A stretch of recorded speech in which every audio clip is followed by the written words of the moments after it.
ఇక రేవంత్ రెడ్డి సర్కారుపై ఏఎన్ఎంల తిరుగుబాటు మొదలైంది. కోటి డిఎంహెచ్ఓ కార్యాలయం ముందు ఏఎన్ఎంల ఆందోళన చేపట్టారు. ప్రభుత్వం తీసుకొచ్చిన మొబైల్ యాప్లను రద్దు చేసి పని ఒత్తిడిని తగ్గించాలని డిమాండ్ చేశారు. ఎంహెచ్ఆర్బీ ద్వారా ఖాళీలను వెంటనే భర్తీ చేయాలని వారు డిమాండ్ చేశారు.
ఇక రేవంత్ రెడ్డి సర్కార్పై ఏఎన్ఎంలు తిరుగుబాటు మొదలైంది. కోటి డిఎంహెచ్ఓ కార్యాలయం ముందు ఏఎన్ఎంల ఆందోళన చేపట్టారు.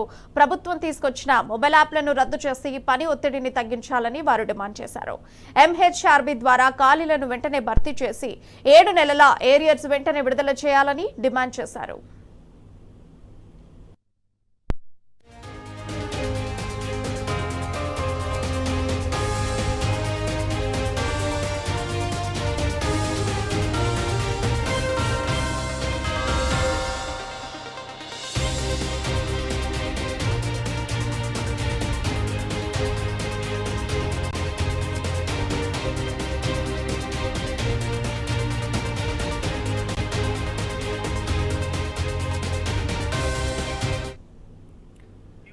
ఇక రేవంత్ రెడ్డి సర్కార్పై ఏఎన్ఎంల తిరుగుబాటు మొదలైంది. కోటి డిఎంహెచ్ఓ కార్యాలయం ముందు ఏఎన్ఎంలు ఆందోళన చేపట్టారు.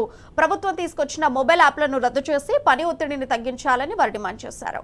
ఎంహెచ్ఆర్బీ ద్వారా ఖాళీలను వెంటనే భర్తీ చేసి 7 నెలల ఏరియర్స్ వెంటనే విడుదల చేయాలని డిమాండ్ చేశారు. ఇక అంశానికి సంబంధించిన పూర్తి సమాచారం మా ప్రతినిధి యాసర్ లైవ్ ద్వారా అందిస్తారు. యాసర్, చెప్పండి. రైట్, ఏదైతే రేవంత్ రెడ్డి సర్కార్పై ఏఎన్ఎంలు ఆందోళన దిగారు, ఏదైతే తమకు ఆన్లైన్ ద్వారా పని ఒత్తిడి ఎక్కువ అవుతుంది, ఆన్లైన్ సిస్టమ్ను వెంటనే తిరస్కరించాలని ఏఎన్ఎంలు హైదరాబాద్లోని డిఎంహెచ్ ఆఫీస్ ఎదుట పెద్ద ఎత్తున ఆందోళన చేశారు. వాళ్ళ సమస్యలు ప్రభుత్వం వెంటనే పరిష్కరించాలని డిమాండ్ చేస్తున్నారు. ప్రస్తుతం మనతో ఏఎన్ఎంల రాష్ట్ర అధ్యక్షులు, చెప్పండి అమ్మా, మీ ప్రధాన డిమాండ్ ఏంటి? మా ప్రధాన డిమాండ్ ఏమంటే, నా పేరు శ్యామల అండి, నేను రాష్ట్ర జనరల్ సెక్రటరీ మాట్లాడుతున్నాను. మరి ఏంటంటే ఆన్లైన్ అనేది 1-2 యాప్లు అనేది కాదండి. ప్రజెంట్ ఇప్పుడు నడుస్తున్నది ఏంటంటే ఎన్సీడీ అని పెట్టారు. ఇంతకుముందు స్టేట్ అన్ని 4 సంవత్సరాలు చేసినాము. ఇప్పుడు తెలంగాణ వచ్చింది, దాన్ని డిజిటల్ కార్డ్స్ ఇవ్వాల్సి అనేసి ప్రతి మనిషికి top to bottom, height, weight, check, BP, cancer ఏముందా అనేసి ప్రతిదీ దాంట్లో ఆన్లైన్లో ఎంటర్ చేయాలి. అది ఒకటే ఉందా అంటే మాకు ఇంకా 23 యాప్స్ ఉన్నాయి. ఒకటి ఎంసీహెచ్ కిట్ అని ఉంటుంది, దాంట్లో మొత్తం హెల్త్ ప్రొఫైల్, పాప పుట్టిన నుండి ముసలోళ్ళై చనిపోయే వరకు ప్రతి ఒక్కరిది ఆన్లైన్, ఆఫ్లైన్ అన్నీ రాసుకోవాలి. అన్నీ ఆన్లైన్ కూడా చేయాలి. వాళ్ళకి అబా కార్డ్స్ అని చేసినాము, ఎన్సీడీ అని చేయాలి, క్యాన్సర్ అని చేయాలి. మళ్ళీ కడుపుతో ఉన్న వాళ్ళు ప్రతి నెల ప్రతి చెకప్ చేయాలి. అట్లే వాళ్ళకి డెలివరీ చేయించాలి. డెలివరీ చేయించిన తర్వాత పిల్లలకు వ్యాక్సిన్ అని చేస్తాం, వ్యాక్సిన్ యూవిన్ అని ప్రతి విషయాన్ని ఏదైతే మీకు చెకప్ చేస్తున్నామో ప్రతిది కూడా ఆన్లైన్ చేయాల్సిన పరిస్థితి మాది. ఎందుకు మాకు ఈ ఆన్లైన్ ఎందుకండి? మాకు రెగ్యులర్ చేయమంటే రెగ్యులర్ చేయరు. రెగ్యులర్ కాదమ్మా, మీకు పిఆర్సీ జీవో లేదు, మీకు 16 జీవో లేదు అనేసరికి మేమేం చేసినాం, ఎగ్జామ్ రాసినాం. డిసెంబర్ 29th రోజు ఎగ్జామ్ రాసాం. ఆ ఎగ్జామ్ రిజల్ట్ కూడా ఇవ్వలేదు. అది రిజల్ట్ అనేది అసలు ఇప్పటిదాకా ఇవ్వలేదు. ప్రొవిజనల్ రాలేదు, రిజల్ట్ రాలేదు. మాది ఒకరొకరిది ఏజ్ 52, 55 దాకా కూడా పోయినాం. మేము ఇట్లానే కాంట్రాక్ట్ పద్ధతిలోనే రిటైర్ కూడా అయిపోయేటట్టున్నాం. ఇది పద్ధతి మంచిది కాదండి. మేము ఏఐటీసీగా చాలా ఖండిస్తున్నాము. ఇది ఖచ్చితంగా వెంటనే మా ప్రొవిజనల్ లిస్ట్ బయటికి వేయండి. మా పిఆర్సీ ఏరియర్స్ అనేది 7 నెలలది ఉందండి, 3 ఏళ్ళు అవుతుంది. ఇప్పటిదాకా పిఆర్సీ ఏరియర్స్ కూడా ఇవ్వలేదు. మా ఏఎన్ఎంస్ ఆన్లైన్ చేసి పగలంతా ఆఫ్లైన్ డ్యూటీ చేసి రావాలి. 7-8 గంటలు ఆఫ్లైన్లో చేయాలి, ఆన్లైన్ చేయాలి. ఆన్లైన్ చేయమని మాకు ట్యాబ్స్ ఇచ్చారు, 16లో ఇచ్చినారు. ఇప్పటిదాకా ఒక 2 ఏళ్ళు మాత్రమే దాంట్లో బ్యాలెన్స్ వేసారు. అటు తర్వాత మేమే బ్యాలెన్స్ వేసుకుంటున్నాము. మళ్ళీ మాకు ఏంటంటే ఇంటీరియర్ ప్లేస్లలో డ్యూటీలు ఉంటాయి ఒక్కొక్క సిస్టర్కి. ఆ ఇంటీరియర్ పోతే కనీసం ఫోన్ మాట్లాడడానికి కూడా అక్కడ ఫెసిలిటీ ఉండదు. ఆ ట్యాబ్ పట్టుకొని పోయి మేము ఏం చేస్తాం ఒకసారి చెప్పండి. అక్కడ ఆన్లైన్ చేయాలి, ఇంటికి వచ్చిన తర్వాత ఆఫ్లైన్ డ్యూటీ 3-4 గంటలు చేయాలి. మేము ఇంకా ఫ్యామిలీని ఎక్కడ చూసుకుంటాం చెప్పండి. మా జీతాలు కూడా అరకొరగా 25,000 రూపాయల జీతం ఉంటుంది. ఒకరొకరికి అందరికి సిస్టర్లకు హెడేక్ వస్తుంది, చేతులు కాళ్ళు పోతున్నాయి, కూర్చుని బ్రెయిన్ స్ట్రోక్ కూడా వస్తుంది, బీపీ షుగర్ కూడా ఎక్కువైతుంది. కనీసం మా సిస్టర్లు చాలా మంది కరోనా టైంలో మీరు దేవుళ్ళని మొక్కిన వాళ్ళు ఈ రోజు మా బాధలు ఏందని చెప్తే కూడా పట్టించుకొని గవర్నమెంట్ అయిపోయింది. అప్పుడు కేసీఆర్ సార్ కూడా అట్లనే చేసిపోయాడు. కాదమ్మా, ప్రభుత్వం ప్రధానంగా మీరు ఏం డిమాండ్ చేస్తున్నారు? మేము ఆన్లైన్ వర్క్ అనేది చేయమండి. మేము December 29 రోజు ఎగ్జామ్ రాసాము. ఆ ఎగ్జామ్ రిజల్ట్ వెంటనే విడుదల చేసి మమ్మల్ని రెగ్యులర్ ఉద్యోగులుగా ప్రకటించాలని కోరుకుంటున్నాం. ఓవైపు జీతాలు గిట్ట సరిగా రాని పరిస్థితి ఉంది. మీరు ప్రధానంగా రేవంత్ రెడ్డి సర్కార్ని జీతాలు ఇవ్వలేని పరిస్థితులు ఉంటే రేవంత్ రెడ్డి సర్కార్ ఏం కోరుతున్నారు? రేవంత్ రెడ్డి అన్న, మీ గవర్నమెంట్ పేదల గవర్నమెంట్ అని మేము టెంట్లు వేసుకొని కూర్చున్నప్పుడు మా దగ్గర వచ్చి చెప్పారు, మేము పేదల గవర్నమెంట్ అమ్మా, మేము వస్తే మీకు చాలా హెల్ప్ చేస్తామని చాలా విషయాలు చెప్పారు. మా టెంట్ దగ్గర వచ్చి కూడా ప్రామిస్ చేసిన వెళ్ళిన రోజులు చాలా ఉన్నాయి. అట్లాంటప్పుడు మీరు వచ్చి కూడా 1.5 సంవత్సరం అవుతుంటే మా సెకండ్ ఏఎన్ఎంలు ఎక్కడున్నామని కూడా చూస్తలేవన్నా నువ్వు. మమ్మల్ని కనీసం జీతాలైనా కరెక్ట్గా ఇస్తలేవు. ఒక్కొక్కసారి 2 నెలలు పడుతుంది, ఒక్కసారి నెల 15 రోజులు పడుతుంది. మేము ఒకరొకరు సింగిల్ హ్యాండ్గా బతికే వాళ్ళు ఉన్నారు, సింగిల్ లేడీ అంటే భర్తలు లేని వాళ్ళు ఉన్నారు, డివైస్ తీసుకున్న వాళ్ళు ఉన్నారు, అసలు పెళ్లి కాని వాళ్ళు ఉన్నారు. ఇదంతా చూస్తుంటే అసలు పెళ్లిళ్ళు కూడా చేసుకోకుండా ఈ డ్యూటీ చేసేటట్టు ఉంది. పెళ్లి చేసుకున్న పిల్లలు కూడా సేవలు చేసే పరిస్థితి లేదు మాది. కాబట్టి అన్న, మాకు ప్రతి నెల జీతాలు వచ్చేలా చూడండి. మా పిఆర్సీ ఏరియాస్ 43,000 రూపాయల జీతాలు అవి రావాలి, అవి వెంటనే విడుదల చేయండి. గవర్నమెంట్ దగ్గర జీతాలు లేవు, ఫండ్స్ లేవు అంటే అన్న, మీరే అంత పెద్ద పొజిషన్లో ఉండి మీకే ఫండ్స్ లేకపోతే చిన్న చితక జాబ్ చేసే మేము ఇంకెట్లా బతకాలి? 24 గంటలు మీతోనే ఉండి మీ పనులే చేసుకుంటూ ప్రజలకు సేవ చేసుకుంటూ మా ఫ్యామిలీని మేము ఎలా పోషించుకోవాలి? అదే కదన్నా, మాకు ప్రతి నెల జీతం ఇవ్వండి, ప్రొవిజనల్ లిస్ట్ బయటికి ఇవ్వండి, పిఆర్సీ ఏరియాస్ ఇవ్వండి. మెయిన్ ఏంటంటే ఈరోజు ఆన్లైన్ వర్క్ నుంచి మమ్మల్ని విముక్తి కలిగించండి. ఫస్ట్ ఏఎన్ఎంలు కూడా చాలా మంది వచ్చినారు, వాళ్ళకు ప్రమోషన్స్ అనేవి లేవు. 20 ఏళ్లుగా చేస్తుంటే హెచ్వి ట్రైనింగ్ సంవత్సరాల నుంచి చేస్తున్నాం. పక్క స్టేట్ లో మాతో పాటు జాయిన్ అయిన వాళ్ళకు సిహెచ్ఓ ప్రమోషన్. ఎందుకు ఇంత దౌర్భాగ్యం ఉంది ఇక్కడ? ఎందుకు మమ్మల్ని పట్టించుకోవట్లేదు? ఏంటంటే అంత చులకన మీ మనుషులం కాదా? మాకెందుకని 3 సంవత్సరాల పిఆర్సీ అదేంటి సరెండర్ లీవ్ రావాలి, 3 సంవత్సరాల నుంచి సరెండర్ లీవ్ రావాలి. మాతో పాటు ఉన్న 33 సంవత్సరాలు ప్రధానంగా ఏం డిమాండ్ చేస్తున్నాం రేవంత్ రెడ్డి సర్కార్? మాకు ప్రమోషన్లు ఇవ్వాలి, తర్వాత వాళ్ళని చెయ్యాలి. మాకు ట్యాబ్ వర్క్ వద్దు, కళ్ళు పోతాని ఇంకేం చేస్తాం? మేము 33 సంవత్సరాల నుంచి చేస్తూ వచ్చి ఆన్లైన్ చేయండి అంటే మాకు కళ్ళు కాదా? మా ఫ్యామిలీ లేరా? కరోనా టైంలో పిల్లల్ని భర్తల్ని ఇల్లు వదిలిపెట్టి వచ్చి మేము ఇక్కడ చేసాము. అప్పటి నుంచి కూడా మాకు రావాల్సిన పిఆర్సీ ఏరియర్స్ రాలేదు. పిఆర్సీ ఏరియర్స్ ఇంకా ఎన్ని సంవత్సరాలు చేస్తామండి?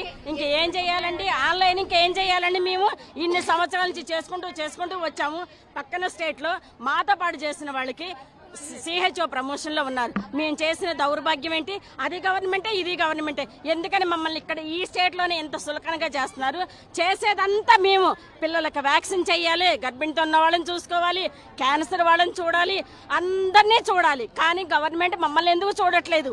ప్రతి వాళ్ళు మా మీద వచ్చి ఏం చేస్తున్నారు, మీరేం చేస్తున్నారు అనేవాళ్ళేనా? మమ్మల్ని పట్టించుకునే వాళ్ళేరా? మాకు ప్రమోషన్లు ఇవ్వరా? ఇంకా మేలు ఏఎన్ఎం క్యాడర్ లో ఎక్కిన వాళ్ళు అదే క్యాడర్ లో రిటైర్డ్ అవుతున్నారు. అది ఎంత వరకు కరెక్ట్? వేరే ఏ డిపార్ట్మెంట్ లో ఇంత దౌర్భాగ్య పరిస్థితి లేదు. మా హెల్త్ డిపార్ట్మెంట్ లో మాత్రమే మాకు ఎందుకు ప్రమోషన్లు ఇవ్వరు? ప్రమోషన్ ప్లేసులు ఖాళీ లేకపోతే క్రియేట్ చేసి మాకు ప్రమోషన్లు ఇవ్వండి. అంతేగాని మేము 33 ఏళ్ళ 50 ఏళ్ళైనా మీరు అందులోనే ఉండండి, అట్నే చేయండి అంటే మీ మనుషులం కాదా? మాకు కొంత వయసు వస్తుంది, వయసుతో పాటు మేము చేయలేం కదా. వయసు వచ్చాక ఉద్యోగం చేస్తాం, కానీ ప్రమోషన్ ఇస్తే కదా మాకు లేనిపోని అన్ని సూపర్వైజర్ ఇస్తే ప్రమోషన్ ఇస్తే మంచిగా పరిశీలన చూసుకుంటాం.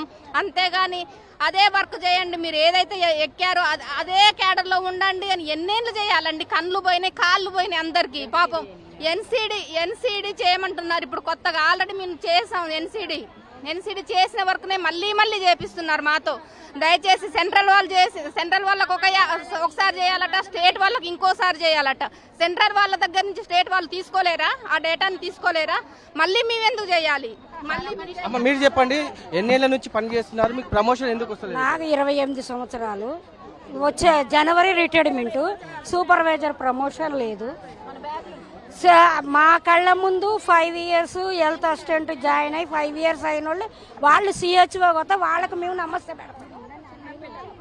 సిహెచ్ఓ కేడర్లో వాళ్ళు వస్తే మేము ఏఎన్ఎం ఉండి వాళ్ళకి మేము నమస్తే కొడుతున్నాం. మేము 33 సంవత్సరాలు అయినా మేము ఇదే ఏఎన్ఎం దాంట్లోనే ఉంటున్నాం. అంటే ఇప్పుడు జెంట్స్ కి ఏమో 2 సంవత్సరాలు 3 సంవత్సరాలకు వాళ్ళకి ప్రమోషన్లు వచ్చేస్తాయి. మేమేమో వాళ్ళ సూపర్వైజర్లు అయిపోతాను. జూనియర్స్ అయినా మేము సీనియర్స్ అయినా వాళ్ళ కింద మేము మళ్ళీ ఏఎన్ఎంస్ లాగానే ఉండిపోతున్నాం. అంటే వాళ్ళకి విష్ చేయాల్సి వస్తుంది. అంటే మేమెందుకు ఇన్ని సంవత్సరాలకి ప్రమోషన్ తీసుకోకుండా ఉండాలి? వాళ్ళెందుకు 4 సంవత్సరాలకి 2 సంవత్సరాలకి వాళ్ళకి వెళ్ళి ప్రమోషన్స్ ఇవ్వాలి? మరి మా అందరికి ఇవ్వాలి కదా. వాళ్ళు మా వరకు ఏం చేయట్లేదు, అంతవరకు మేమే. అంటే ఎంపీహెచ్ ఫీమేల్ అంటే మొత్తం మేమే చేస్తున్నాం కదా, వాళ్ళు ఏం చేయట్లేదు. కాబట్టి వాళ్ళకి ఇచ్చినప్పుడు మాకు కూడా ఇవ్వాలి కదా. మేము 30 సంవత్సరాలు ఒకే క్యాడర్లో ఎందుకు ఉండాలి? మేము ఏఎన్ఎంస్గా ఎందుకు చేయాలి? మేము ఇంతవరకు చేయాలంటే కొంతమంది చేతనవుతుంది, చేత కాదు. ఈ వర్కులు ఇస్తే, ఈ ఎన్సీడీ వర్కులన్నీ 32 యాప్లు ఇస్తే ఇంటికి వెళ్ళి పిల్లలతో చేయించుకుంటాను. మేము చదివిన చదువేంటి, మేము చేసే పని ఏంటి? అంతా ఆఫ్లైన్ అన్నారు. ఆఫ్లైన్ కాబట్టి మొత్తం ఆన్లైన్ ఎలా చేయగలుగుతాం? ఇప్పుడు అందరూ వచ్చి కింద కూర్చోలేకపోతారు. అక్కడ కూర్చుంటారు, ఇక్కడ కూర్చున్నారంటే ఎక్కడైనా ఉంటారు. కింద కూర్చుంటే లేవలేకపోతున్నారు అందరం. ప్రభుత్వానికంటే అందరికీ సమాన పని అన్ని. ఏఎన్ఎంస్ అంటే వాళ్ళ సమస్యలన్నీ తీర్చాలి, రెగ్యులర్ చేయాలి. ఉన్న వాళ్ళని ప్రమోషన్ ఉన్న ఏఎన్ఎం సీనియర్స్ ఉంటే వాళ్ళందరికీ ప్రమోషన్లు ఇవ్వాలి. అంత యాప్స్ అన్ని తగ్గించాలి. యాప్స్ అన్ని మేమేం చేయలేము కాబట్టి ఆన్లైన్ అన్ని తీసేయమనండి, మాకు ప్రమోషన్లు ఇవ్వమనండి. జూనియర్స్ ఉన్నారు కదా వాళ్ళకి ప్రమోషన్. మొత్తంగా చూసుకున్నట్టయితే ఏదైతే ఏఎన్ఎంలో తాము ఇబ్బంది పడుతున్నామో ఆన్లైన్ వర్క్ ద్వారా ఆన్లైన్ వర్క్ను ప్రభుత్వం వెంటనే ఉపసంహరించుకోవాలి, తమ డిమాండ్లను పరిష్కరించాలి, లేదంటే పెద్ద ఎత్తున ఆందోళన చేస్తామని ఏఎన్ఎంలు హెచ్చరిస్తున్న పరిస్థితి ఉంది. Over to studio.